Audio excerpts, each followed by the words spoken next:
Thank you, Arthur, for that introduction. I'm conscious that on a recent occasion, the Chair introduced me with the words, "Some of you have heard the Ambassador before, some of you haven't. Those of you who haven't will be looking forward eagerly to hearing him." Some of the things I'm going to say tonight in a more jocular fashion are apocryphal. They did not happen.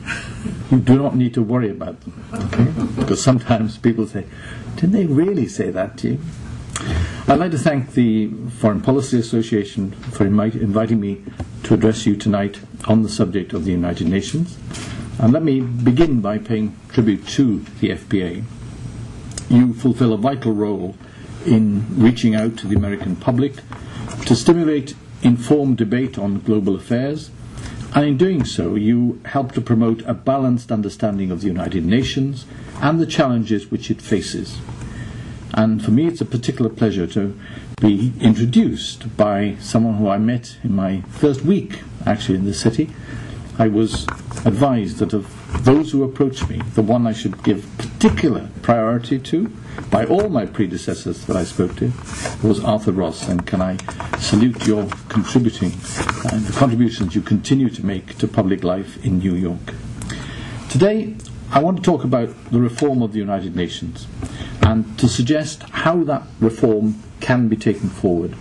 And let me stress from the outset, I do so from the viewpoint of a United Kingdom which is a strong supporter of the United Nations. And as such, we're convinced that reform is in the interests of all member states and in the interests of the United Nations itself. Let me start, if I may, by making the case for reform. It's worth reminding ourselves of the case for change.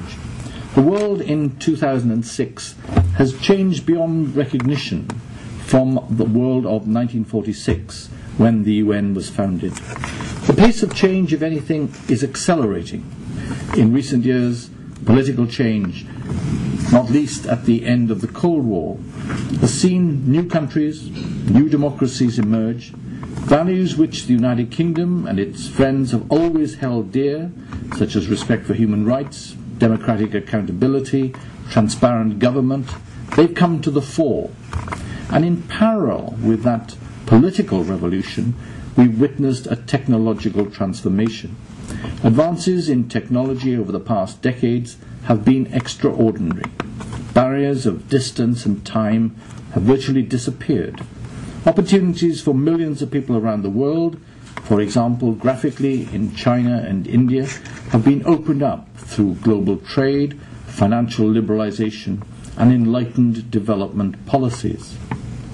But at the same time, our response to globalization has to be carefully judged to ensure that it reduces rather than exacerbates the divide between rich and poor.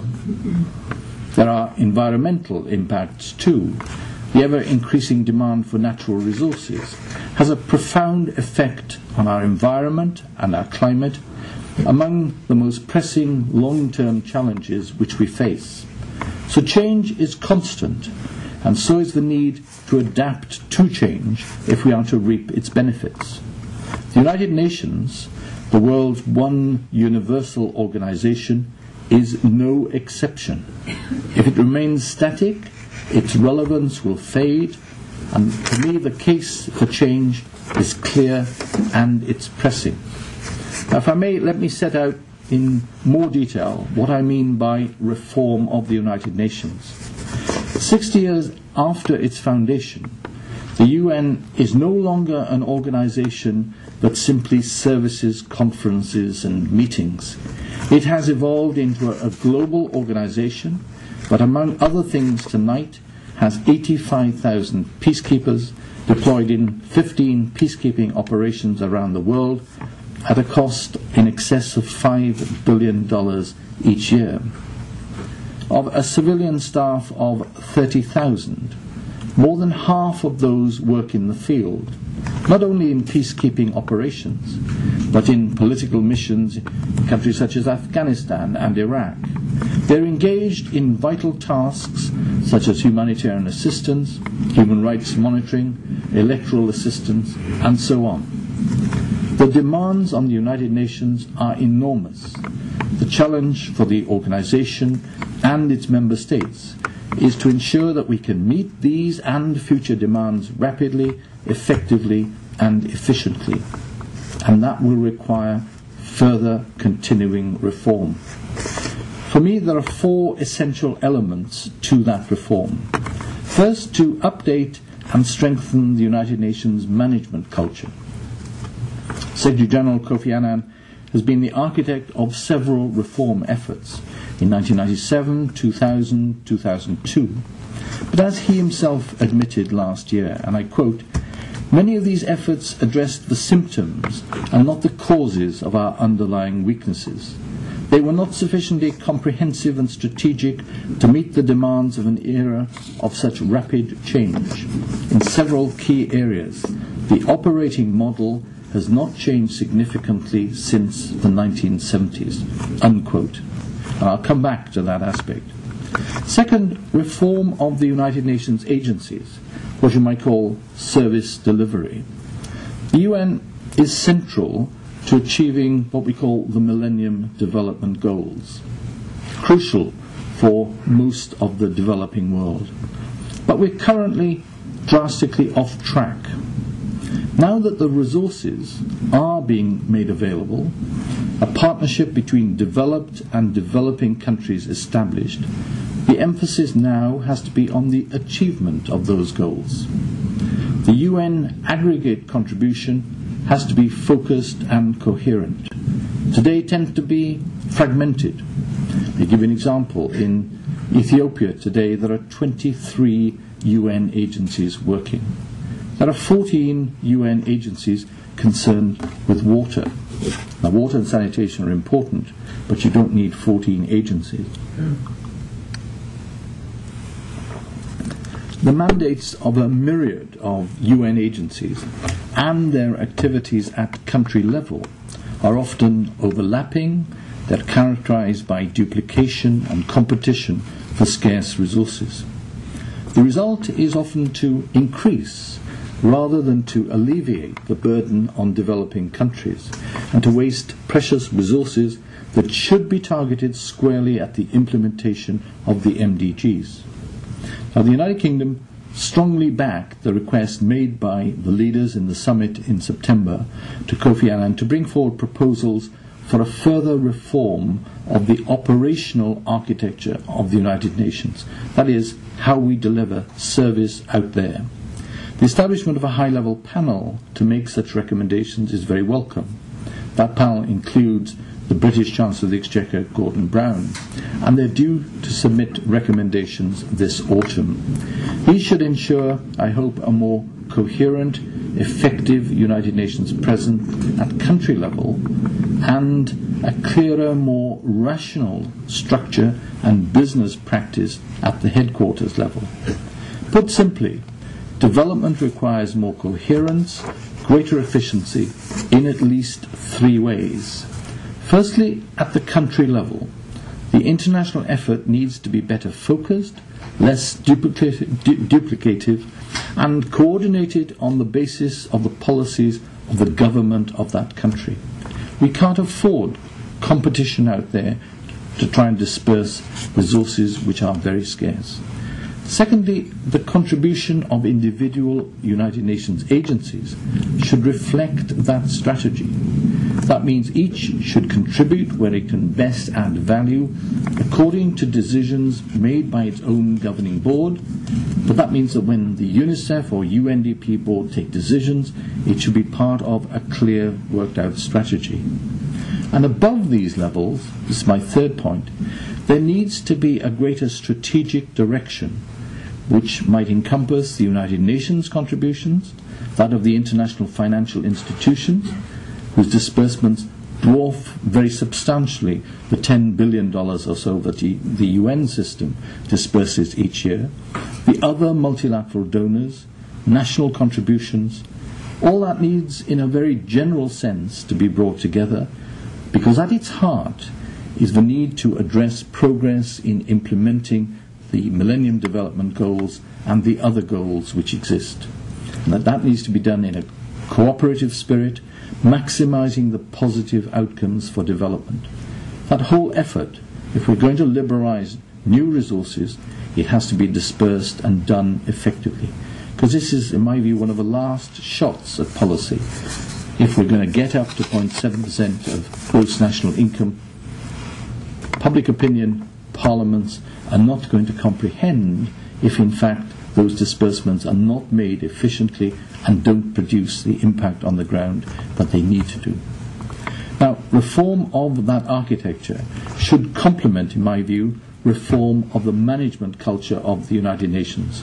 The consistent goal is a United Nations system better configured to deliver what the individual member states need, and sustaining this progress of change also requires more coherent strategic direction both within the system and from member states in the intergovernmental organs. Now, third, and for that reason, we need reform of the organs of the United Nations. Just as we aim to improve the performance of the UN system, so we must strengthen the effectiveness of the intergovernmental bodies tasked with its oversight. This includes the Security Council. The United Kingdom is committed to further reform of the Council and equally its working methods. We've long supported expansion of the Security Council to include permanent membership for India, Brazil, Japan and Germany, and 2 countries from Africa. But despite the best efforts of the so-called G4 countries and others, a way forward has not yet been found. This should not, however, in our view, prevent us from reforming the Security Council's working methods, where there's a strong case for greater openness and more transparency. Now, last year's World Summit agreed a reform of the Economic and Social Council, and that was very welcome. ECOSOC has theoretically a vital part to play in the oversight of UN activities. Yet, too often, it appears largely irrelevant, lacks a clear role that distinguishes itself from its own subsidiary bodies or from the General Assembly. We should build on the need for change. And is there, for example, a role for ECOSOC to provide the strategic direction for development that I was talking about? But that means a fairly key position working with the international financial institutions and trying to set a global strategy for everyone. We should also look, of course, for progress in revitalising and strengthening the General Assembly itself. Too much of the GA's work every year is routine, repeated with little change from the previous session, consuming vast amounts of time, energy and resources, and not often to good purpose.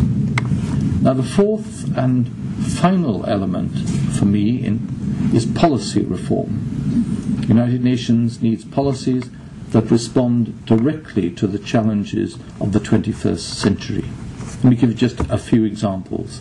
The creation this year of a peace-building commission, a human rights council whose members were elected yesterday, they're substantial achievements. They encourage, I think, an indication that the United Nations membership as a whole may be recognising the need for change. Both bodies have the potential to reinvigorate the work of the United Nations in areas of conflict resolution and post-conflict reconstruction, to build respect for human rights and hopefully end the polarised debates of the past.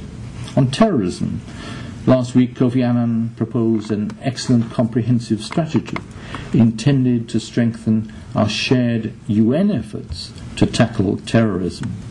The onus is now on member states to deepen and broaden our cooperation. More effective action needed to counter this scourge as an integral part of the reform agenda of the UN. On climate change, global warming, one of the great challenges we have to confront. We cannot continue to keep our heads in the sand because progress is far too limited. And the UN has a key role to work out how we get a global framework for the post-Kyoto period. If you think about your personal health, that if your individual temperatures go up by 1.5 to 2 degrees centigrade, you've got a fever. If the world's oceans have gone up by that much over the last 100 years.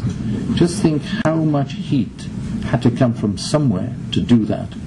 It's immense, and the physics of that dictate that we have to grapple with that problem. On development and implementation of the Millennium Development Goals, we need to give individual countries every assistance and encouragement to put in place programs so that we actually implement the goals. Now, what do I mean by that? I mean that girls can have some prospect of going to school, that kids can look forward to a certainty of at least primary school education, that maternal mortality rates can be drastically reduced, that we tackle the big diseases out there, and so on. They're very real, substantial challenges. And the injection of official development assistance, which will flow from the commitments last year, enshrined in the Gleneagles G8 agreement, they have to be utilised to that purpose. And I just put you the figure that $50 billion extra will be available up to 2010. That's the scale of what is available. Now, I've sought to outline key areas where I think UN reform is required. But in what I now want to say, I want to focus on the crucial issue of management and cultural reform of the organisation. Now, this is an area ripe for management consultants. As Arthur said, I come from Wales, and a man walking along an empty road recently came across a shepherd with a huge flock of sheep in the field. And so he bet the shepherd $100 against a sheep that he could accurately say how many sheep were in the field. The shepherd accepted the bet. The gentleman said there are 973 sheep. The shepherd said, "That's amazing. That's absolutely correct.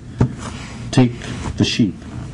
So the man picked up the animal, and as he was walking away, the shepherd said, "I'll bet you now, I'll go double or quits, that I can say what your profession is." So the gentleman took the bet, and the shepherd said, "You're a consultant, aren't you?" He said, "Yes, but how did you know?"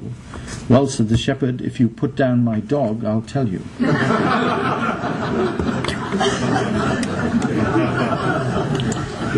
Well, at least you're still awake. I'm pleased about that. Now, the reality is that management reforms underpin all other reforms, and to underestimate their importance is actually very dangerous.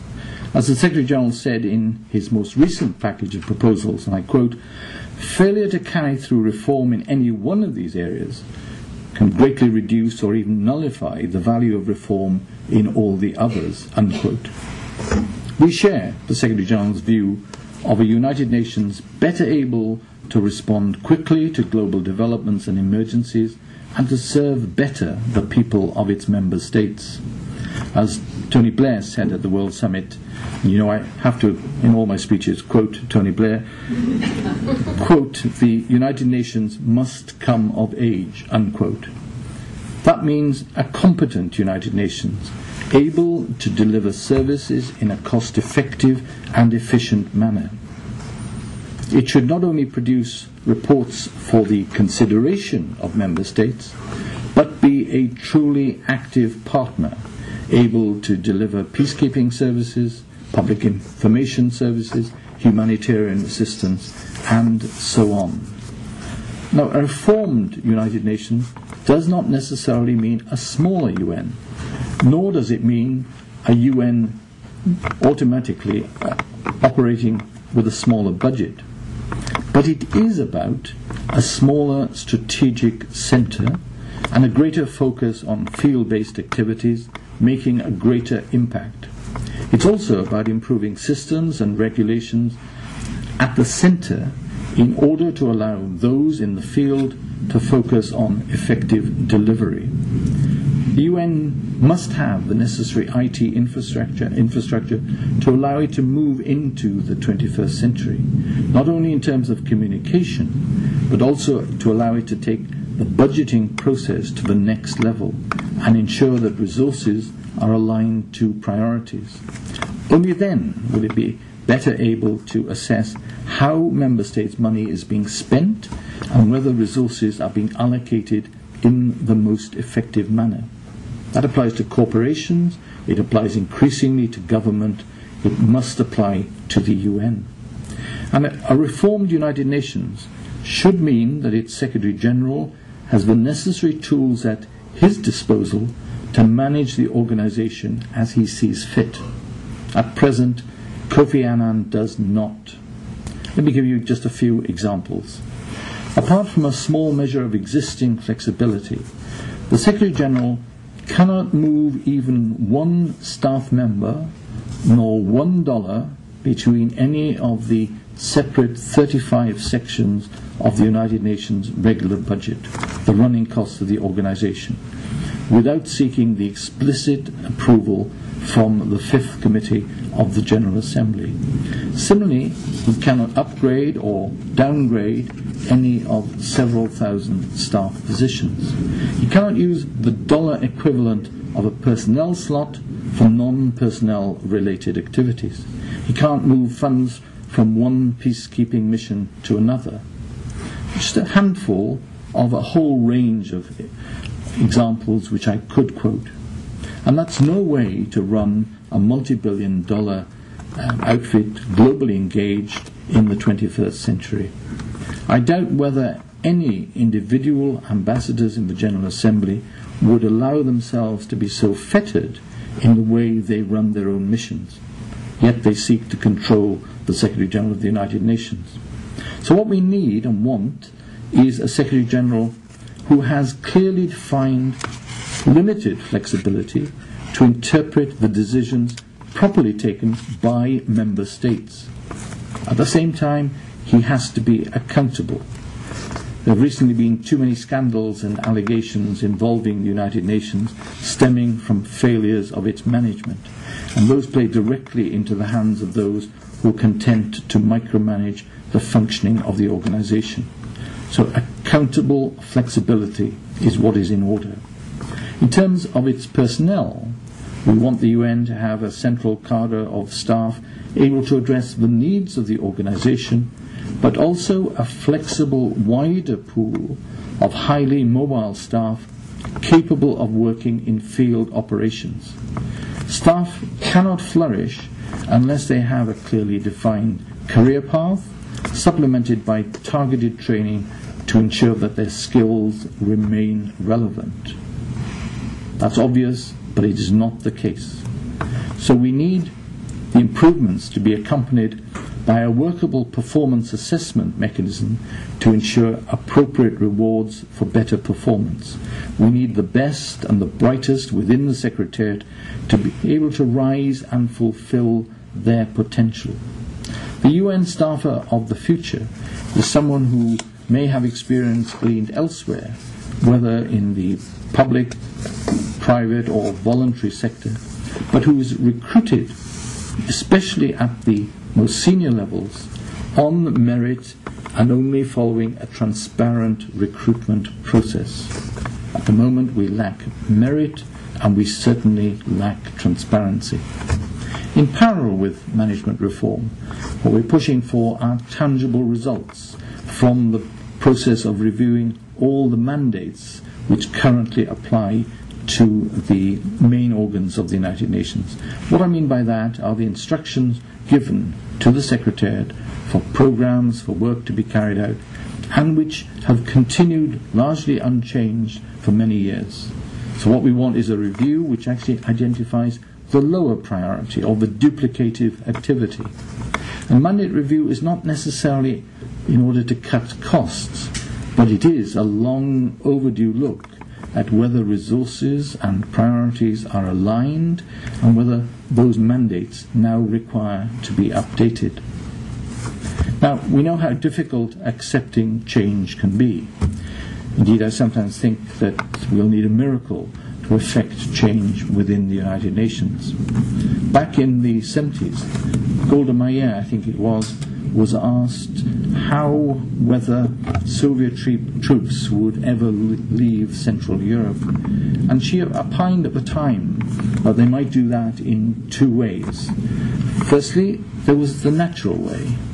That is to say, a host of heavenly angels could come and pick up every single tank and every individual soldier and transport them back to the Soviet Union. And alternatively, there could be a miracle. They'd leave of their own accord. Well, actually, the miracle happened, of course, happily. But what I do agree entirely with Kofi Annan is his assertion, and again I quote, that reform is a process, not an event, unquote, and that the culture of reform needs to be established and things have to change. There's a perception that votes or reports in themselves constitute action or change. In practice, reports and votes enable and authorize change, but change in itself is the long march that should then follow. The ultimate goal of all member states should be the same: to ensure a well-managed, innovative, results-oriented secretariat which serves the interests of all countries. Anything less risks diminishing the value and the role of the United Nations. Now, there are a number of persistent misperceptions which undermine reform and change. Some developing countries are suspicious that the West or the North will somehow exert undue influence over the Secretary-General, should he be given that greater flexibility to run the organization as he wishes. The inference is also that the West will then move funds away from G77 priorities, such as development, and put them elsewhere. In my view, that's quite plainly just wrong. And it's equally wrong to see flexibility as a diminution of the power of member states. The intergovernmental process should determine the extent of the delegated flexibility, and crucially insist that the real accountability should then follow for the exercise of that flexibility. In parliamentary terms, that's Parliament holding the executive responsible. Despite the wishes, the belief of the General Assembly that they exercise control, in reality the implementation of programs is seldom checked, and the Secretary-General is not held accountable. This is not targeted at Kofi Annan, it's targeted at the office, that the senior members of the UN should be more accountable. Now, on the 28th of April, that mistrust and suspicion led to the G77 group of developing countries departing from the established method of working by consensus in the UN's Budget Committee, and instead they forced through a resolution and voted on a resolution on the Secretary-General's outline reform proposal. In a way, it sounds quite democratic, doesn't it, to vote? But there had been a very long-standing tradition, and indeed a delicate balance on budgetary issues between those who paid most of the contributions and between the numerically superior developing countries. And that was an understanding, but it was in both sides' interest to work for consensus and reach decisions that everybody could rally to.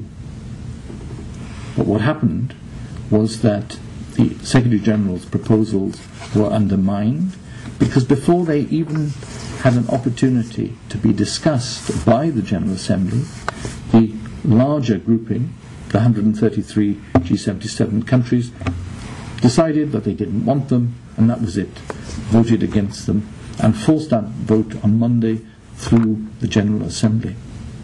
So we're in no doubt that the present system of attempting to approve budgets is broken. We need to tackle this. National parliaments, coming back to that, don't generally consider the detail of budget proposals through a committee made up of every single member of the House, every single party, and require that every decision should be taken by consensus. That's why the present system in the UN is chronically inefficient, and some of the Secretary-General's proposals were tailored to try and address that particular aspect. So it's frustrating that the General Assembly itself denied itself the opportunity to go into the logic of those proposals and to debate and pass change, and instead decided that these were inappropriate for the United Nations. That's why the United Kingdom, the United States, the European Union, and a total of 50 countries voted against that resolution on the 28th of April. And contrary to assertions by the chair of G77, this was not a consensus resolution. It comprehensively failed to incorporate the views of others and simply, ab initio, actually said, this is what we believe, we don't want this change, and we're saying now no, and it doesn't matter what the rest of you think. That's why we have to come back to this and work for change and for a better atmosphere. It's at this stage that I, of course, run the risk of losing my audience. Quite recently, I found that people were drifting away at this moment, and by the end, one solitary person was left. I went up to him afterwards and said, well, thank you very much for staying the course. He said, well, I'm the caretaker and I have to lock up after you. Now, implementing change and communicating the logic and the cause of change is key. Change has to be within the parameters set by the member states, but also the senior United Nations staff in the Secretariat and the agency have a heavy responsibility, because change can by its nature be very unsettling for those directly affected. I recognise that. A real effort needs to be made to secure staff buy-in and to communicate the potential benefits of change. That needs to take account of the present imbalance, where the majority of United Nations workers are in the field, operating in extremely difficult and dangerous conditions. They enjoy few of the benefits of staff working in high-cost duty stations such as New York, and most of them are on short-term contracts under 12 months.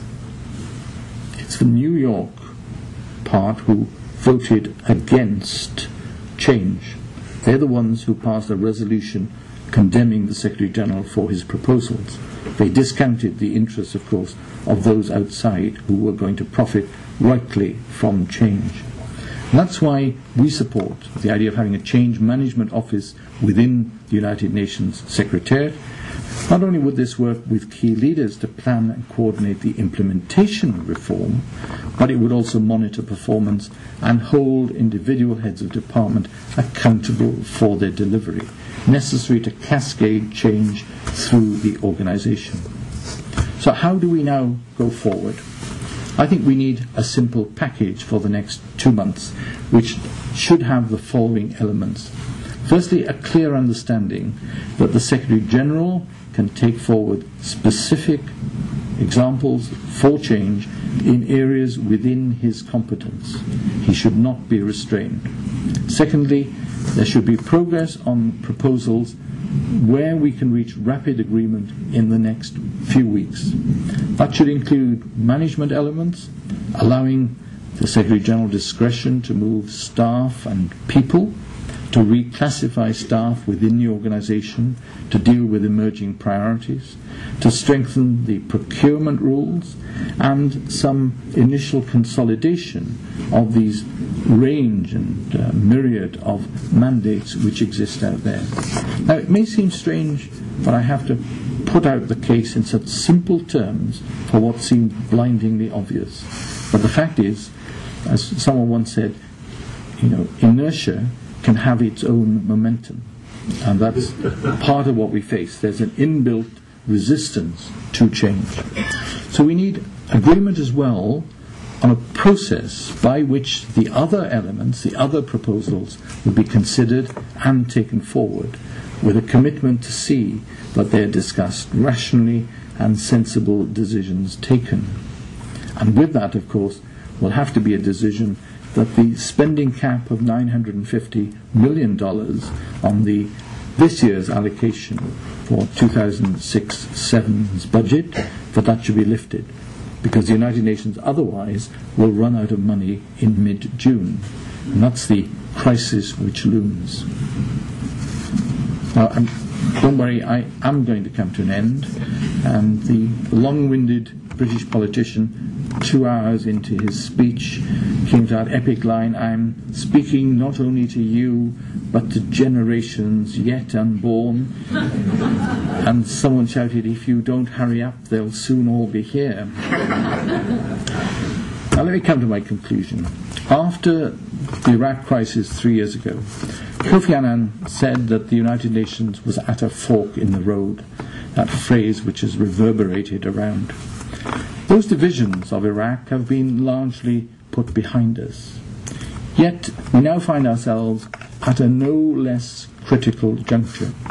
Decisions are needed on the future direction of the UN organization itself, and a crucial decision looms on whether we provide the resources which the UN needs for the rest of 2006. And already there are voices out there saying, well, we're not going to agree. I regret the fact that a majority of countries in the General Assembly refuse to debate the modest and reasonable reform proposals which Kofi Annan had put forward. Countries like the United Kingdom and our partners in the European Union, who believe passionately in the multilateral system, in the United Nations, we see no contradiction between strong support for that purpose and aim of the UN and our equally strong realization that the UN desperately needs reform. Reform so that it can better deliver its essential services: peacekeeping, development, humanitarian relief. Reform so it can prioritize and plan ahead, reduce bureaucracy, waste and duplication. Reform for the needs of this century, including particularly for development and peace building, not be constrained by the divisions and the policies of the past. The reason I've stressed management reform is that it's pivotal to the success of the broader reforms which have already been enacted, as well as those under consideration in the United Nations. We want the reform efforts to result in a more effective and efficient United Nations, which operates transparently and flexibly with real accountability at its heart. This will permit us to meet the interlinked challenges, the development, the security, the human rights, and a more effective multilateral system with a revitalized and reformed United Nations at its center is, for the British government, one of our main foreign policy objectives. And we do that consciously because a multilateral solution is preferable to the unilateral if we can get everybody to a common set of objectives and to agree what should then be done. But for the future crisis to be averted, what we all now need to do is raise our sights to stop hanging on to the practices of the past, to invest instead with confidence in the future, and to show the degree of foresight that is necessary. That means casting aside suspicion of motives, avoiding what has been called the arrogance of the majority or the arrogance of the contributors. It means rebuilding confidence between nations and groupings. And we should recognize the importance of consensus, of agreements on the way forward. And above all, we should come together to secure the future of a modern United Nations, driven by the nations and for the nations, and fit for the purpose of better meeting the challenges of the 21st century. Thank you very much.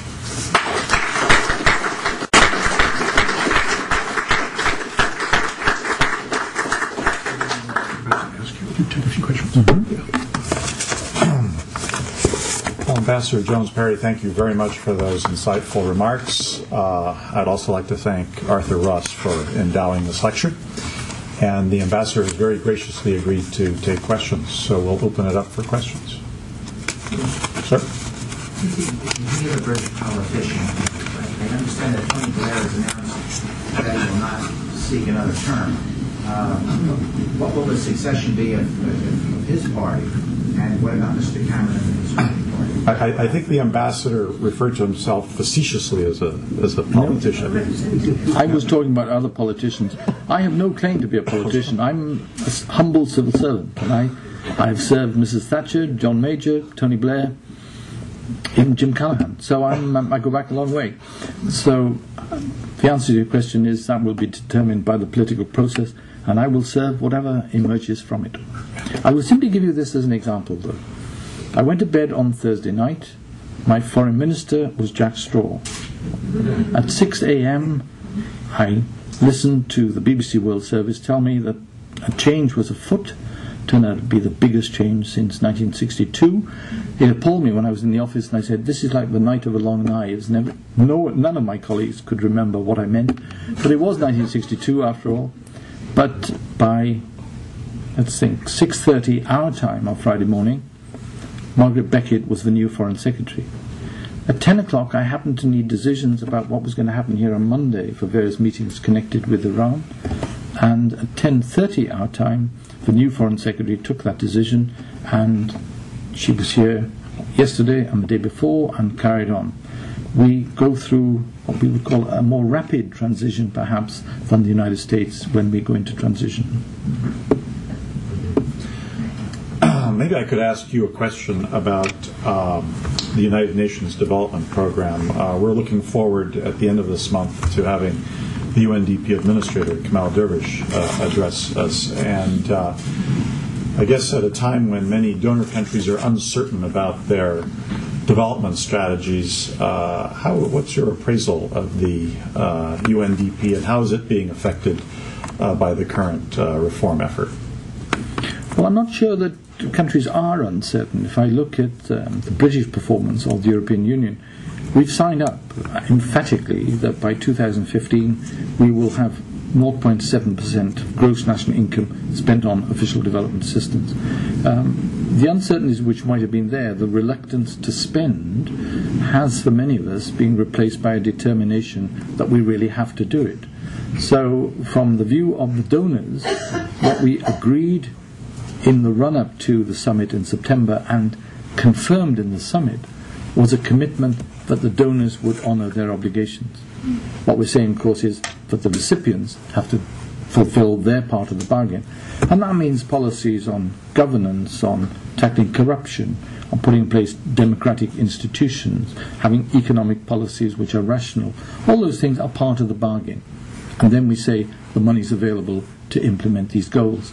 As to the UNDP, they're basic, and Kamal Dervish is a member of this panel which is looking at the future coherence of international assistance.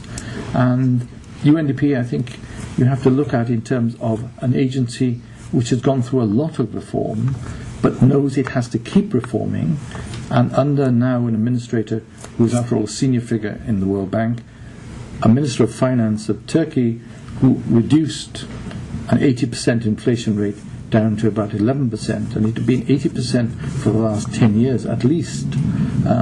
A very sizable figure, and he's taken on that role. So I think the UNDP is very much to be congratulated as an ongoing contributor to dispersing, and it does, in the UN system, we disperse about $10 billion of assistance per year. But I would say this, that Mark Malloch-Brown has several times publicly, and he was the former administrator, he said publicly that as the administrator of the UNDP, he had infinitely more flexibility to run and change his organisation than the Secretary General does. And that comes back to the problem. UNDP was capable of being reformed. The United Nations is fettered by the present arrangements. How much opposition do you see in expanding the Security Council? I think there's a widespread acceptance that the Security Council should be expanded. The problem is who should be the new members. And the problem is that there is a series of discrete opposition to the possible new candidates. And if you put those candidates together, there is sufficient overall opposition to somebody within that package that it's very difficult to see how you can muster the 128 votes that you need. That's the dilemma, because each country brings with it a certain amount of baggage about someone who doesn't want them to be a permanent member. So at the moment, I don't see any prospect of early progress. Mr. Lathy? Ambassador, I speak as a very strong supporter of the United Nations. And one of the most important things you can say about it is that it exists. I rather doubt if you had to put it together from scratch today you could do it.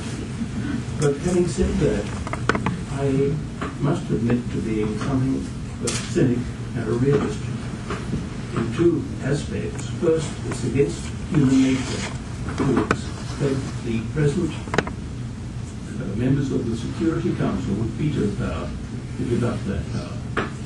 Second, I cannot think of any example in recorded history of a bureaucracy reforming itself.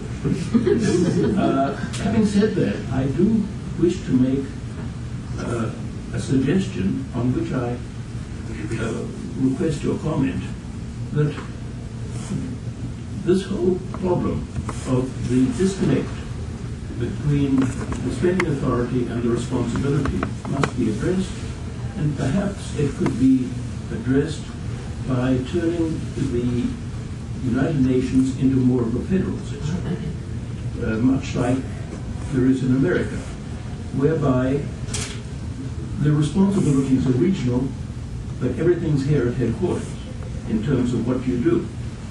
Let's say I don't see anything in the Charter which would forbid this. If you were to set up regional state UNs in Africa, in the main regions, then each of these mini UNs would have the responsibility of coming up with the projects they want for their region, which was where they want to spend money. They would put in a package to the centre. Robert, I think the ambassador's probably got the gist of the remarks. What I'm saying is that let's say Africa, they've got to get together and say, this is what we want to do, and particularly when it comes to peacekeeping, they've got to come in and say, this is what we want to do, and it's very pertinent there, and this is what Africa would do in putting in our own troops as part of it. So the question is, do you think a federal system would be helpful to the United Nations? Let me start. I didn't address the veto because I don't think the veto touched on any of the arguments I made. As for Security Council members giving up the veto for those that have it, my problem is that the other organs and the Secretariat need reform. And I don't say this just because I'm a permanent member. I do think the Security Council, on the whole, takes decisions and acts more responsibly and quicker than any other part of the United Nations system. But coming on to this argument about the relationship between the centre and the regions, to a considerable extent we're moving in the sense that the links between the African Union and the UN, for example, are being consolidated. What's happening in Darfur tonight is that under the umbrella of the United Nations, the AU is doing the job on the ground, but a whole range of policies are being put in place by the United Nations, but also by the European Union. We're all contributing to that. The Africans are promoting change. If I look at NEPAD, the new economic arrangements, they're driven by Africans, for Africans, and are being supported by the rest of us. Peacekeeping efforts, most of the peacekeeping is done either by the subcontinent or by African states. It's not done by the European Union or the United States. So they are bearing their burden. What I couldn't accept, I think, is the suggestion that the Africans should decide what the priority should be on peacekeeping or whether or not there should be peacekeeping, because fundamentally that is a responsibility for the Security Council, which is charged with the maintenance of international peace and security. We can subcontract after we've decided consciously what we're going to subcontract to the African Union under Chapter 8 of the Charter, but we should maintain who is responsible. And after all, fundamentally, with the budget and the universality of membership of the UN, we're not going to get readily member states to accept any arrangement where they've delegated in advance decisions elsewhere. So I think the federal structure per se is not going to happen. I'll end by noting that we have regional commissions. They consume a huge amount of money. They never, ever cross my desk. And I'm involved in quite a bit of what the UN does. So I have to wonder what the regional commissions, with the huge budgets they take on, what do they actually contribute, which would argue for me for a rationalization of part of the regional dimension. Jeffrey? Yes, I regret I didn't follow the budget debate recently as closely as I should have done, but I wondered if part of what's going on is the frustration amongst the 77, the lack of reform of the Security Council, and they're not certain of the larger countries, the emerging markets like Brazil or in India, are not getting the opportunity to participate at the level of the Security Council. And I'm not suggesting a change in the veto, I can't see that ever happening, but just a general broadening of the membership from those other regions of the world. I'm not sure that's right, for two reasons. Firstly, the expansion is not happening because the General Assembly itself cannot muster the majority. And that's because fundamentally the G4 countries and their supporters can't find common purpose with the Africans, and they're opposed by those, and there are quite a few of them, who believe the answer is not to have any more permanent, but to have more elected members. It's got nothing to do with the Security Council itself. There may be frustration that they're not on there, but it's unfair, I think, to target it at us.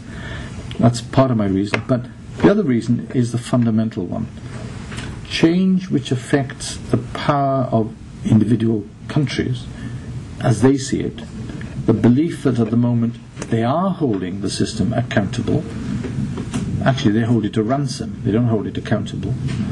And that in this process, they can therefore, as small countries, exercise a voice when the big powers, the permanents, have all the power, not just in the Security Council, but it's they who've got their arms up the back of the Secretary General, and that they are determining everything. That's the popular belief. All I can say, if only it were so. It's not. But it stems from more a worry that power is being taken away. Whereas my argument is that if you change the system, you will end up with more power, more accountability, but more efficiency. Yes, sir. The American Journal of International Law stated several months ago that Britain brokered a late-hour deal sending the perpetrators of Darfur to the ICC. Do you see the UK's role as a moderator in the Security Council, and how do you see the UK's role in terms of reform? It is the case that on the ICC, that what started as a resolution with 9 co-sponsors ended up in a very fraught and tense day with one country alone prepared to sponsor. And that country said, when the Council reconvened, if the President of the Council could ascertain that there was a majority for that proposal and that there was no veto against it, then the United Kingdom would sponsor the resolution. And we sponsored, conditions having been met, and it went through. I don't regard my role as being to moderate between, and I'm not in mid-Atlantic or somewhere off the Irish coast. What the UK stands for is an efficient United Nations. We stand for lots of things which are, by the standards and the expectations of others, rather forward. I believe in the responsibility to protect. I won't sit back and see Darfur continue. If there's another Rwanda, the UK will be in there arguing for change. We're pushing that agenda, and we push so as members of the European Union, but standing up for values and principles that we're attached to, and which my government expects me to push and further at every opportunity. It does follow, on occasion, the United Kingdom has a particular role, but has nothing to do with moderating. It's an accident, again, of language, because the common language out there is English. And when we get into difficulty in negotiation and we're trying to find solutions, the cry always goes up for mother tongue English people. And the problem is that the British ambassador is not mother tongue English, but he does his best, and we get through. Sir, you have the last question. In 1946, the United States was a prime mover in the creation of the United Nations and a principal funder. It seems to me that the power centers of the world have to be behind radical reform, as you suggested. What indications do you see that the current ambassador from the United States supports the spirit and substance of your remarks this evening? Well, that's a very easy last question, so let's make it the penultimate question, because what I don't ever answer is questions on individual colleagues. You'll forgive me, but I find it better not to. Can we have one last question, please?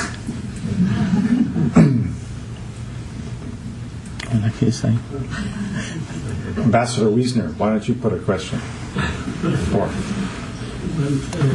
I of course agree wholeheartedly with what Ambassador said about the need for reform.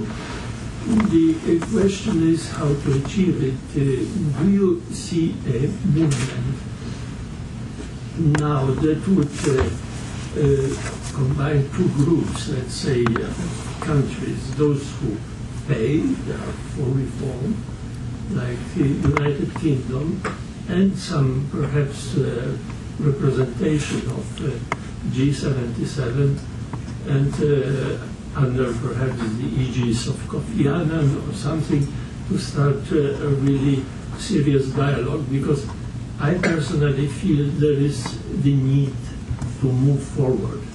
And to achieve it, I would say we need further dialogue. Well, I agree on where you ended up in your question. Fundamentally, we need to win the battle of minds. We need to get over suspicion, persuade people that this is good for the organization, but it doesn't impinge on any of our individual interests, but actually it strengthens an organization which we should all be attached to. That's the goal. I don't see the Secretary General as being really a main player in this. He is, in the sense, he makes proposals and he's a catalyst for certain things, but in the end this is an intergovernmental process. And in the last 9 months, where the Secretary General has tried to intervene constructively, he's been much criticised for appearing to take sides with one group against another. Actually, what he was doing was supporting reform, but he was seen and perceived as being supporting those of us who are arguing for reform, and it brought into question his impartiality as seen by the G77. Now, I think that's absurd. If you are, and this is part of the problem, the Charter talks about the Chief Administrative Officer, but if you are that person, you should be allowed to get out there and do your job. And when you have difficulty, you should be able to report that and expect support. Of course, if the Charter said you're the Chief Executive Officer, you could get on with being an executive function, that would make life much easier. The problem for the Secretary General is that whenever that post sticks his or her head above the parapet, somebody always shoots at you, and that makes it rather difficult for the Secretary General to be up front as much as he would like to. Well, it has to be said, in the last 12 months he's been conspicuously advocating and proposing change. I thank the Ambassador for gracing our forum, and I think it's extraordinary that the Jones Parrys are entertaining at their home this evening, and they're clearly very well organized that they can be with us. Thank you very much.